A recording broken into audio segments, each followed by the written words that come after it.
Weather है ना रेनी है और शायद बारिश होगी, तो तेलुगु में क्या कहोगे तुम? ఈ రోజు వర్షం వచ్చేలాగుంది.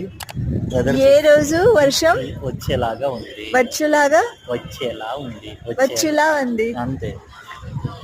సే అగైన్. ఈ రోజు వర్షం ఈ రోజు వర్షం వచ్చేలా వచ్చేలా ఉంది.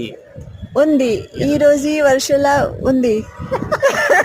వాట్ ఈ రోజు వర్షం ఈ రోజు వర్షం వచ్చేలా ఉంది. వచ్చేలా ఉంది. ఈ రోజు వర్షం వచ్చేలా ఉంది. Perfect. Oh thank you.